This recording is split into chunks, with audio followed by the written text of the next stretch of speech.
So in this drill, we're going to simulate a search on the second floor of a building. We got a firefighter with a ladder and a hook.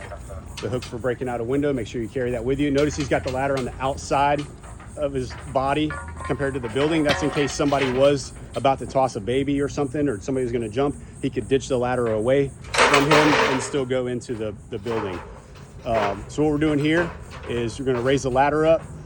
Typically on a residential house, it's about 5 feet out from the base of the building per floor, so 10 foot for the second floor. This being a commercial building, it's about a 15-foot windowsill height. So I would go 3 to 4 rungs up and about 12 feet back to get a good angle for a rescue. Remember, a rescue angle is going to be lower than the 75 degrees that it typically is for the academy. A 75-degree angle is your working angle. Closer to a 60 is a good rescue angle. That puts more of the weight on the ladder of the victim coming down than it does your arms as a rescuer. When we're doing this, you're going to want to shoot for the side of the window, not the center of the window. And what I mean by the side is, say he's going to the right side of that window right there. So the right beam is going to be on the right frame. And you want to bring the tip of the ladder just below the window frame, so that if you do have a victim, you can pull them out and they don't get caught on the tip of the ladder.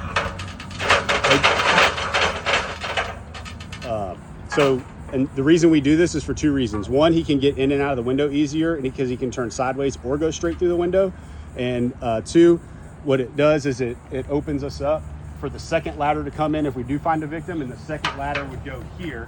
When we do that, we got to make sure we leave a gap here so that 2 gloved hands can fit and slide down the rails if we do have a victim.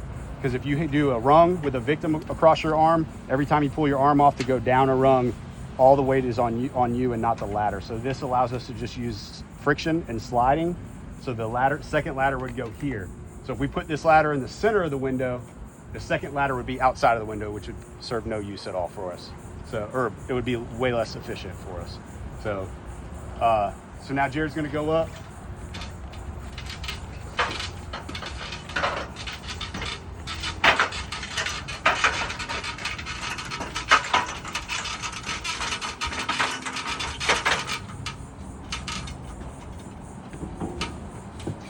Notice he has the whole width of the window to work with, not just one half or the other, because the ladder's on the side.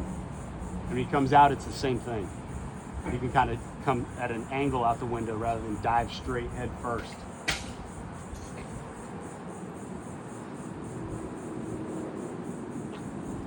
You're good, come on down.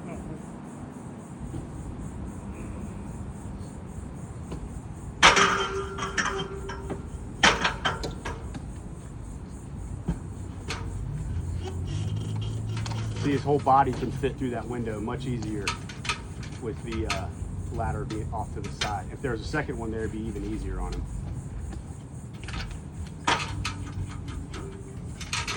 The biggest thing when you get a second ladder in, like a 14-foot wouldn't reach us, a 16 wouldn't reach it.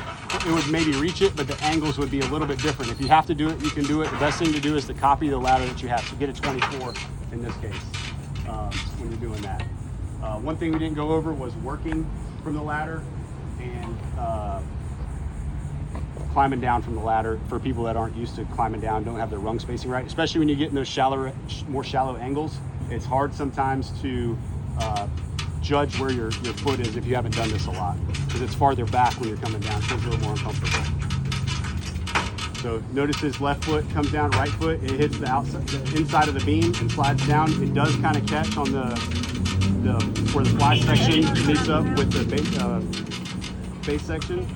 So you can put your foot in, slide it down, that way you know you're going to end up in the corner every time on every step. You're down to 0. Working from the ladder, you know, in the academy we're always taught. Primary. My apologies. In the academy we're taught to do that weird leg lock where you come in and around and you got to work from it. And then if something were to go bad, you have to get off. With fire boots on, I wear size 13. I'm not getting out of here very quick. So another way to do that is to just put your leg through, your knee through like this, and you can work from here. And if you feel like you're going to fall off ever, because you're really reaching far, wrap your arm through the beam of the ladder, and now I can really lean. I'm locked in with my leg, and I can get after it, breaking a window, and not feel like I'm going to fall backwards off the ladder. That's just simple body mechanics for that. And then if something were to go bad, It's as simple. We just push back and you're coming down. But that knee being locked in there like a wedge really locks you in good for that. That's it on that, man.